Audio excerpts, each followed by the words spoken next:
It's a real pleasure for our first webcast to have with us Donna Conroy.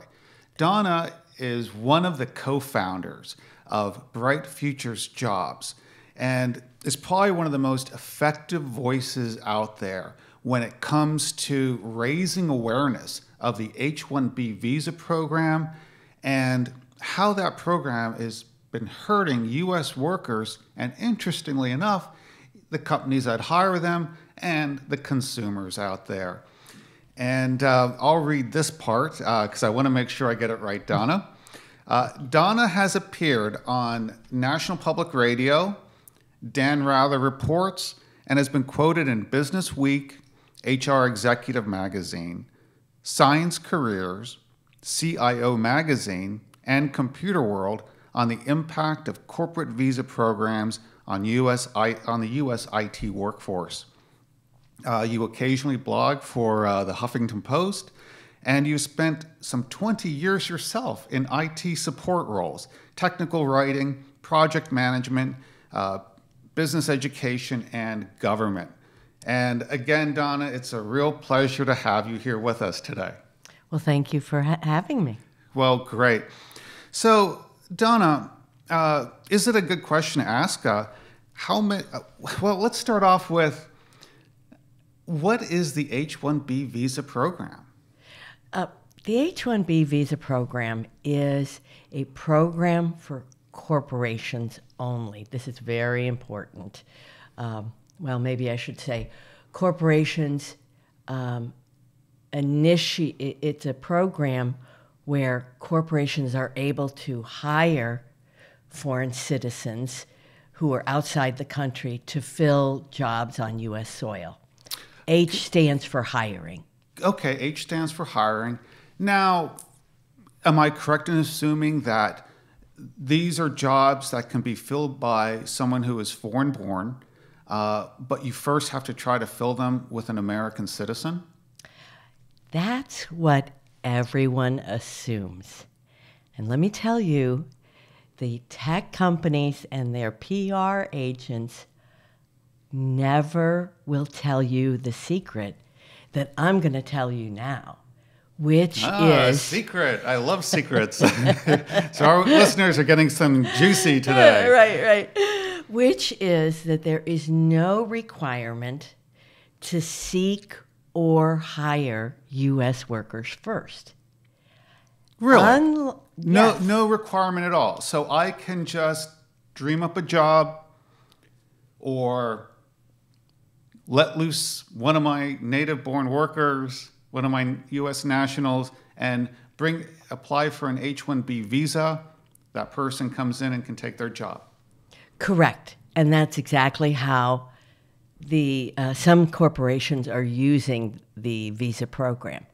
But let me go back, because this is the heart of the issue, is tech companies want to cover up the secret that they can bypass qualified U.S. workers and never consider them for jobs on U.S. soil. And when people understand that this is the secret, then they understand how to fix the problem. And that's the key. Now, let me back up. Why is it that Americans that's great, because certainly we want to talk about how to fix that problem later in the show. Exactly. The key here is that, as I said, everybody assumes that these white-collar visa programs, H1B and other programs to fill white-collar job openings, is the same to fill blue-collar job openings, again with foreign citizens. The blue-collar job openings, the employers must post the job opening so U.S. workers can apply. The employer filling blue-collar job openings must interview and hire Americans who are qualified to do those jobs. only when they seek and hire U.S. workers can they then access foreign workers. So everybody thinks... And that's not the case with white-collar jobs. Correct. And when we look at H1B, because I'm thinking tech workers, and in preparing for this interview, I wrote down some of the, what those occupational areas are, because I'm thinking when we look at H1B, we're talking IT workers, which are network administrators, network architects, computer programmers, IT security administrators, support specialists, computer support specialists, and the like. Is that accurate? It's only partially accurate. The program is to allow corporations to hire foreign citizens for white-collar specialty jobs. And let me just read to you some of the white-collar specialty jobs, some of the jobs in America that are specialty jobs. Now, before you do that, because these are jobs where someone has gone to college. And as many college students today are, unlike when you and I went to college, they're probably swimming in debt. And now that job that they think that they might be getting with a local employer might be given to a foreign national. So this is really interesting what you're about to say. So this is not just IT. Correct, exactly. So some of the highly skilled specialty jobs that employers can fill by blocking qualified U.S. candidates are recruiters, human resources personnel, event planners, social and case managers, writers, K through 12 teachers, basketball and golf coaches, athletic trainers, bookkeeping and tax An athletic personnel. Trainer. No. Well, again, this is part of the secret. Americans assume that these job openings aren't highly skilled specialty jobs. And that's what the corporations want you to think, is that only tech jobs are highly skilled specialty jobs.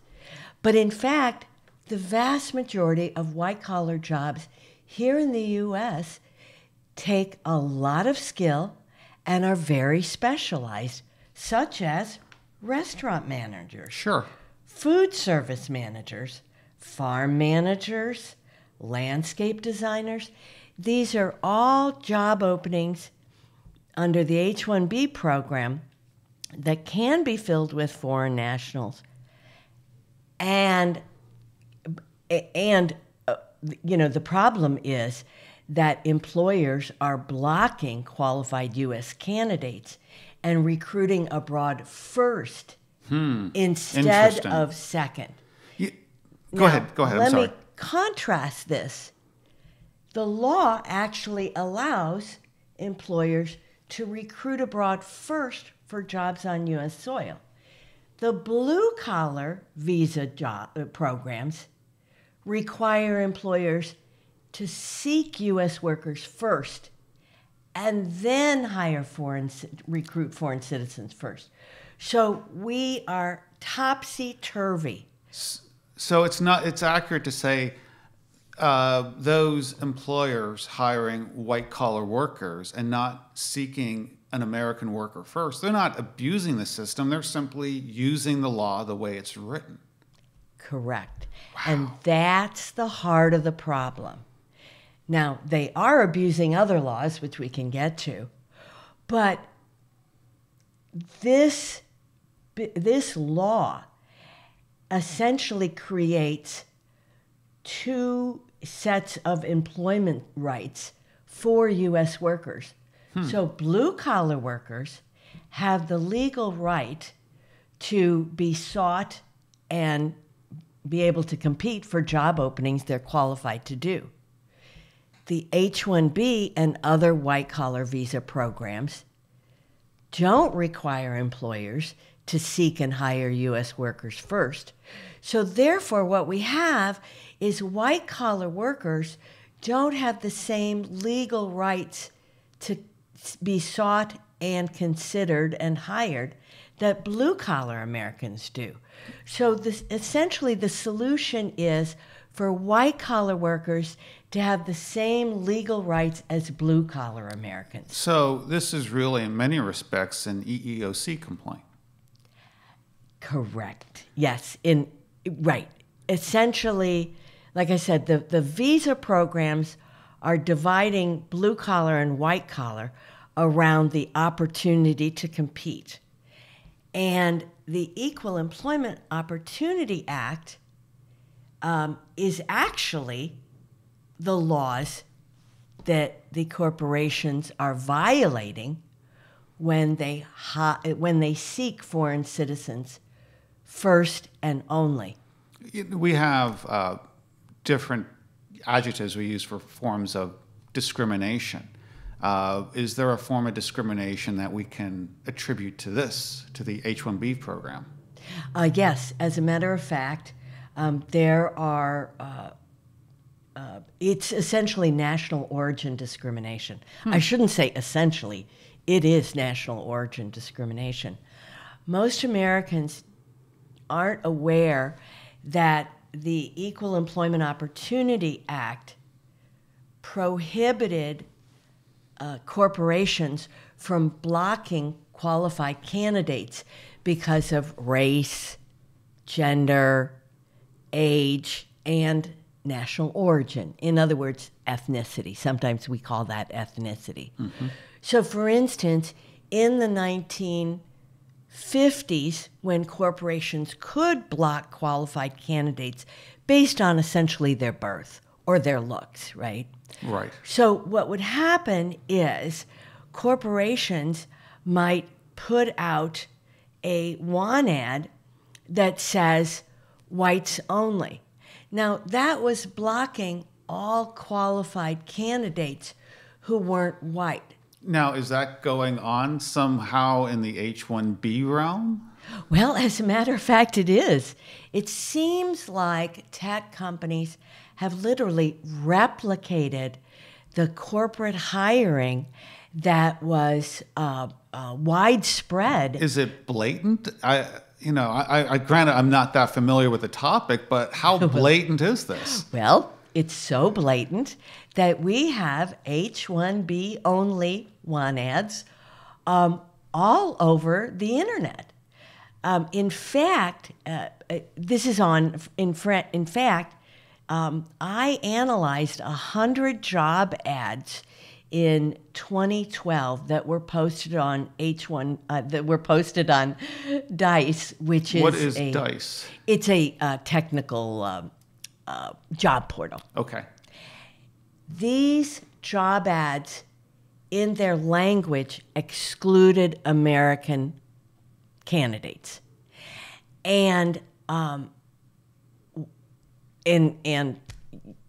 sometimes the want ads would, most of the want ads actually had in the subject line a visa term.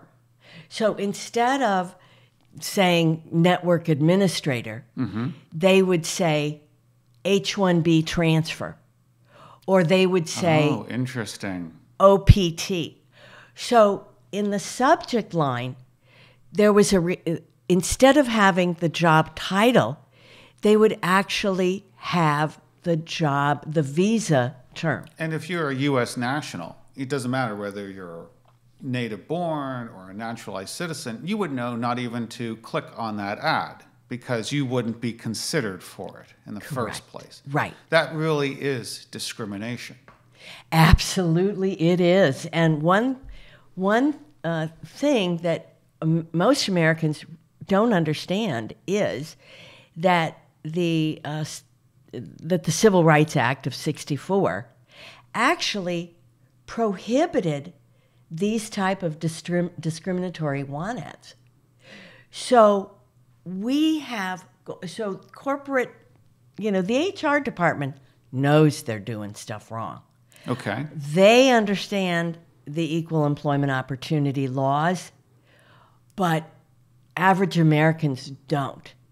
But it is so bad. These want ads excluding Americans for jobs on U.S. soil are so bad, and it's so widespread, I should say, that even IBM was caught red-handed by the Department of Justice posting such ads. I'll be darned. It's not just... And you can't get more blue chip in IT than IBM. Right. And we caught Manpower posting and such Manpower ads. is a temp agency, correct? Right. Okay. It's a Fortune 500 temp agency. They were posting such ads on recruiting Indian citizens for job openings in Oregon, Wisconsin, and Virginia. And they were recruiting a year to a year and a half out. So we're talking about it's not just on the spot, Correct. gee, It's an not HR like person. we have a shortage. I need a Java programmer with this kind of skill set now. Go out and apply for a visa to get someone, the best qualified person. These are very conscious decisions a corporation is making. Are they making them to perhaps eliminate a U.S. citizen from a position and fill that with a foreign national, or are they simply creating additional positions? What are your thoughts on that? Most of it is to fill new jobs. But it doesn't matter what their intention is. Equal employment opportunity law says your behavior is the issue. How you're recruiting is the issue. What your policies are. So, for instance, Manpower's policy was to clearly spend a year to a year and a half out recruiting to fill jobs. That's long-range planning. And so, again, EEO is all about taking a look at how the HR department is recruiting, is filling, what their policies are. And Donna, these are good jobs. For instance, I was on the Bureau of Labor and Statistics site before our interview today, and the median salaries, for IT workers are $64,000 to $110,000 a year. I mean, these are great jobs that you're saying Americans are barred from having. Now, you sent me something that really just blew my mind when I saw it. What was that? You pulled data from the city of York, Pennsylvania, which is not a major metropolis by any stretch. It's a smaller city in America, but there are 124 H1B visa applications for that city. And again, these are good jobs. And these are jobs Americans are prohibited from seeking, or not only seeking, but having. That was amazing to me. And that's going on all over the country. Well, correct, exactly. It's the employers that are prohibiting or blocking U.S. candidates from applying. If you don't know about the job, if you can't apply for the job, those are prima facie, which I have no idea what that term means, but I think it means that's plain old-fashioned employment discrimination. It absolutely is. Right, and so there's a move in the Senate to address those direct prohibitions that employers are, that they're doing. So, for instance... So there is legislation out there to try to prohibit these practices? Correct. Oh, interesting. Well, it's good to see Congress is moving in the right direction on this. And it's bipartisan. Okay. That's that's always a good point.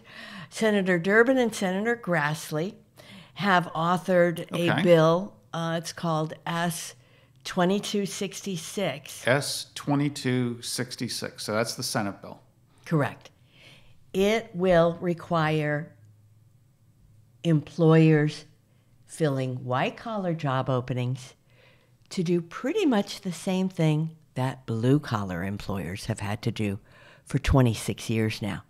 Wow. So it means that white-collar Americans will have the same legal rights to see, apply, and compete for jobs we're qualified to do. For instance, what it'll do is require employers to post these job openings on the Department of Labor's website with contact information so that U.S. workers can actually see and apply. Oh, fantastic. Because as you said before, if you never see the posting, you'll never apply. Right. Essentially what we've had is a hidden U.S. job market hidden from U.S. candidates. That's got to be changed. Mm-hmm. And this bill will do that. Secondly, it will require that employers hire qualified and even more qualified U.S. workers first before they apply for foreign citizens. That, for visas, I should say. That is a huge reversal from what we're seeing now, which is foreign citizens get to be hired first for these job openings. Now, so this has been going on a while, and I'm curious, why aren't the most affected constituencies, the tech workers themselves, why don't we see them up in arms in groups protesting on street corners? Because I just don't see it. I'm wondering, are they as a group? Can they organize? Can they, can they seek redress for something like this from our electeds? Absolutely, anyone can. But again, the issue is the secret. They don't know the secret. Mm-hmm. They don't see this hidden job market. Because it's a big job market. The Bureau of Labor and Statistics, between now and the year 2024, they expect job growth to be 12% in the IT industry. That's way above where they see the average of U.S. jobs increasing.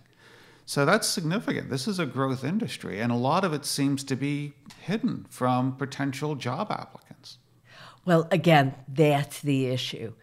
Now, if you take a look at sites that are analyzing the job openings that companies want to fill with foreign citizens, for instance, one listed over 500,000 jobs were filled last year. Now, let me break that down.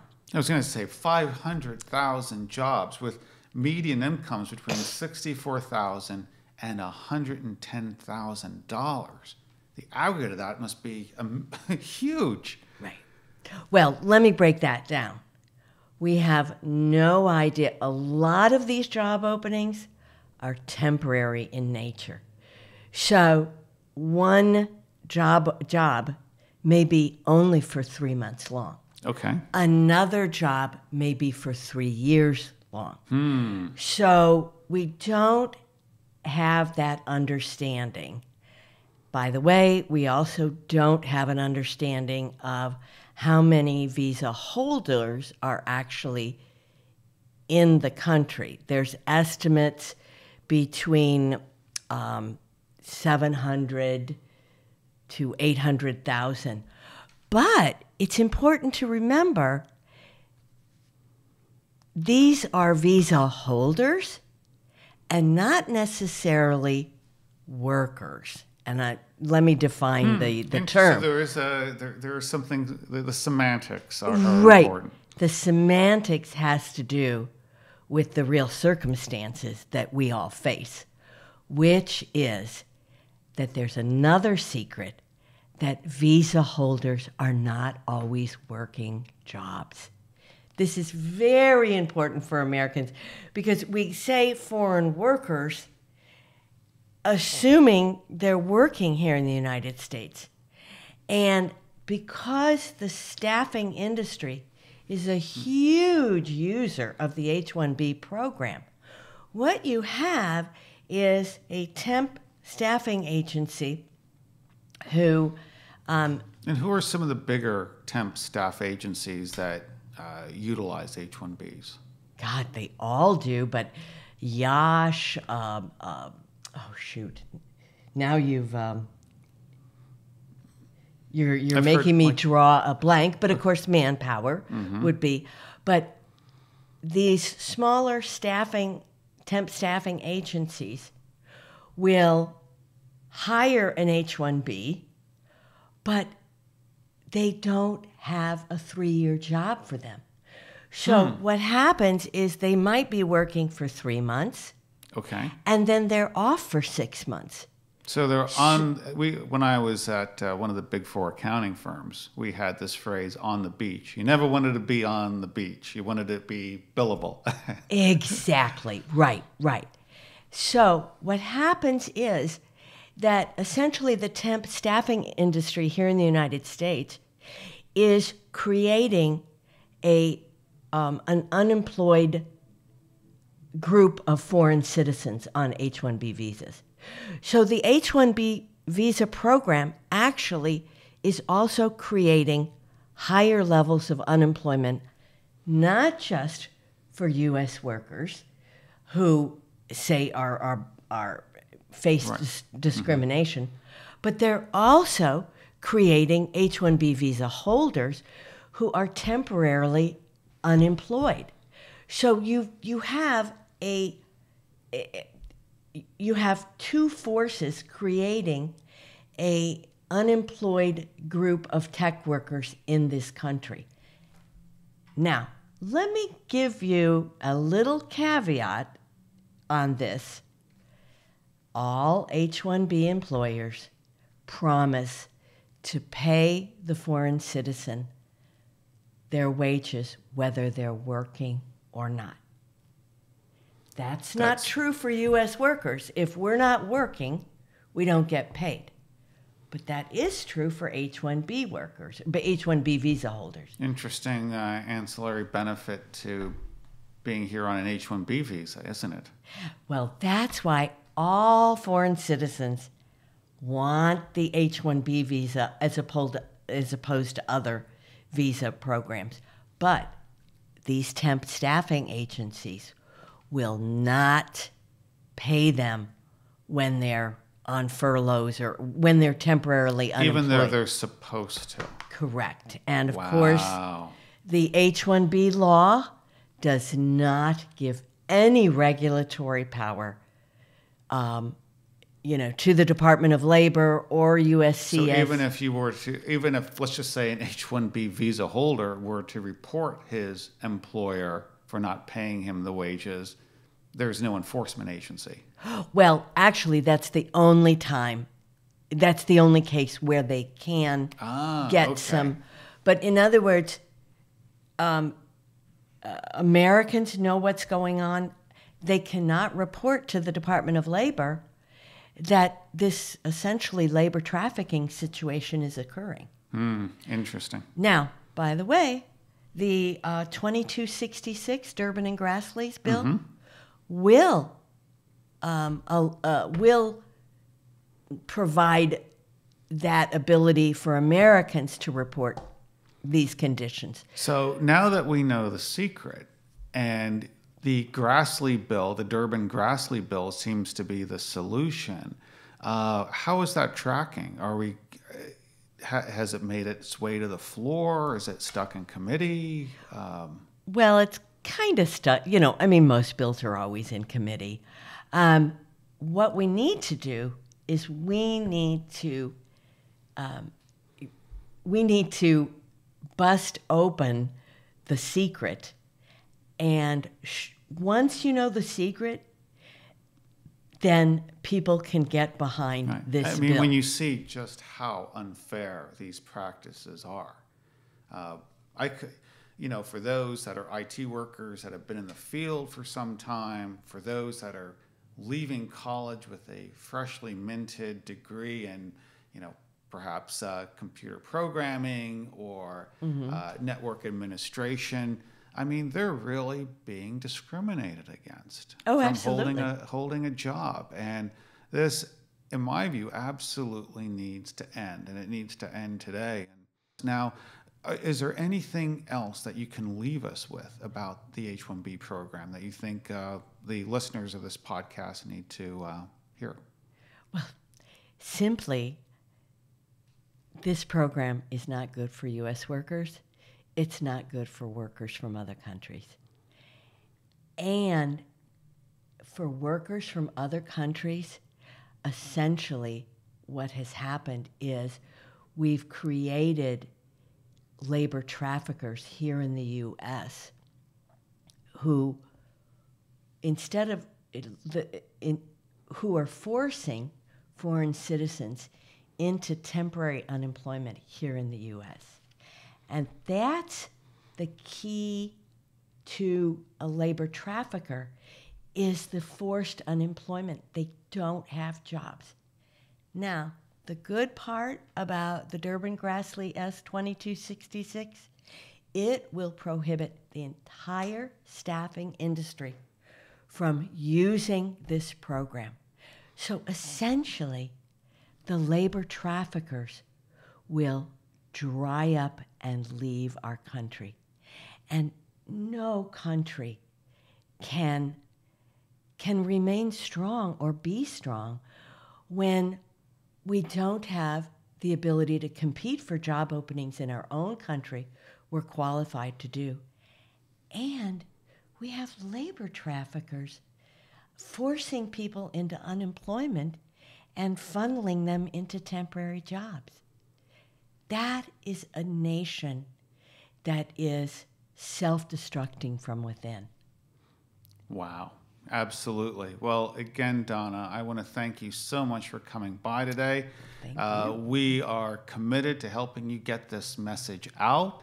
So I'm sure we'll be seeing a lot of each other working together in the future, hoping to organize, would you call them, I guess they are white-collar workers, but really they're skilled workers. It's not just IT workers. It's all white-collar workers. It's several years ago, I can't think of the author, but he wrote a book called White Collar Sweatshop.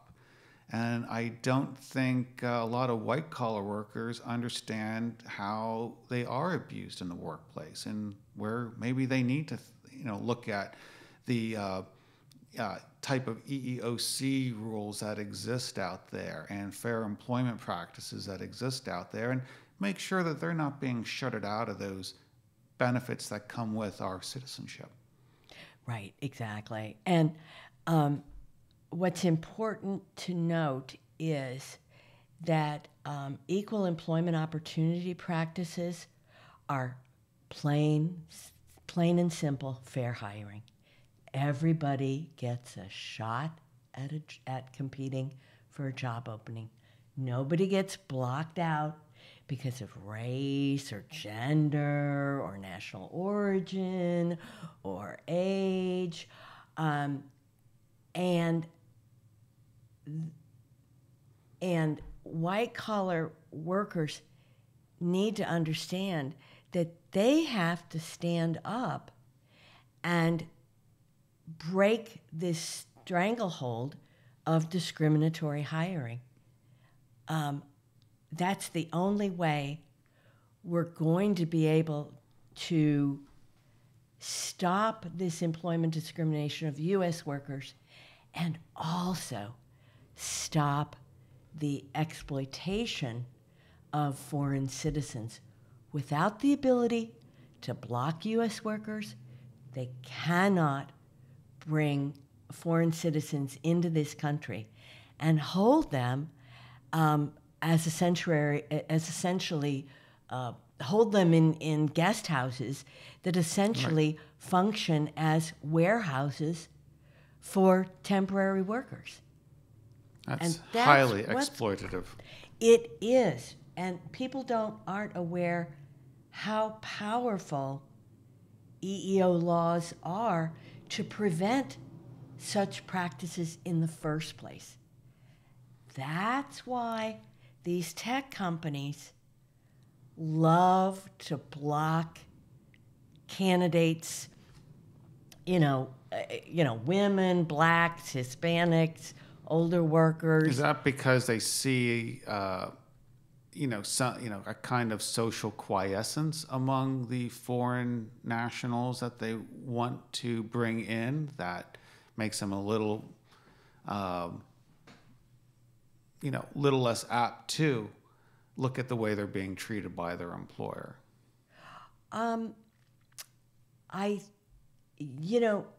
When you block so many qualified people, you have an extremely narrow,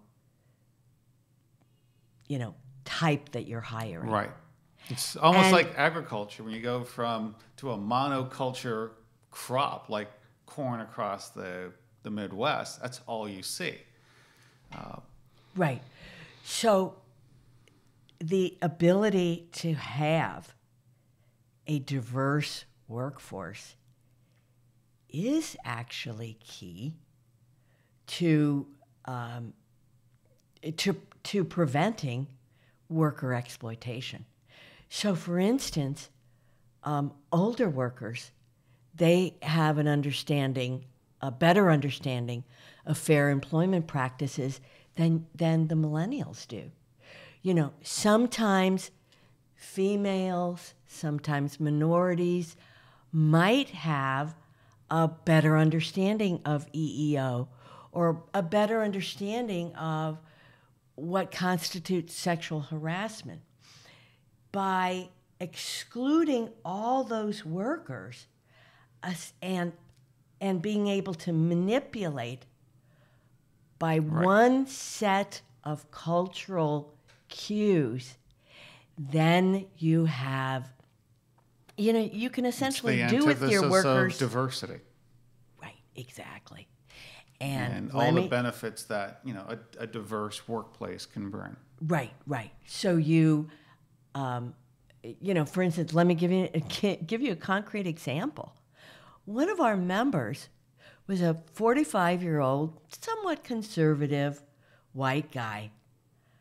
Well, he had coworkers that were half his age, male and female, and the male was so grossly harassing the females that, and the females, instead of going to the HR department, they were laughing and putting up with this.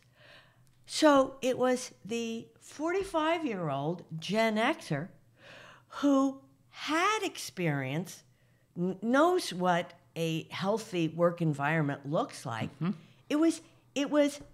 He was the one who actually ended up going to HR. So, the issue is the workplace in tech, because of this employment discrimination and blocking, talented people who have the maturity and understanding of healthy, productive workforces. That is the root cause. So, hey, EEO is going to inject qualified Americans who understand what fair hiring is, what a productive work environment is, what an environment that's free from racial, sexual, they'll be and able age to, discrimination. They'll be able to blow the whistle when they see exploitation and harassment, and they'll have the maturity and the knowledge and the experience to combat these things in the workforce. And wow, interesting. Now, Donna, how can people find you out there? Just go to brightfuturejobs.com. That's BRIGHT, future jobs with an S. Wow. And and we even have our phone number there. So we do answer the phone. That's which is what a lot of organizations, they'll just have an email. So we're old-fashioned. My co-founder and I, we were children when the '64 Civil Rights Act was passed, which is where the equal employment opportunity laws it was part of the '64 Civil Rights Act. So we remember the days when corporations did block qualified candidates, and what we saw was this pattern reemerging. Now it's full blown. It certainly sounds that way. And again, so to our listening and watching audience, again, that is www.brightfuturejobs.com. Is that correct? Absolutely. Fantastic. Again, Donna, thanks so much for being here today. This was great information. And boy, I'm really hoping the Durbin and Grassley bill winds its way to the floor. It's voted on, and the American people get the justice, and certainly the skilled workers, the white collar workers, get the justice they so much deserve. Thanks so much. Great, thank you, Kevin.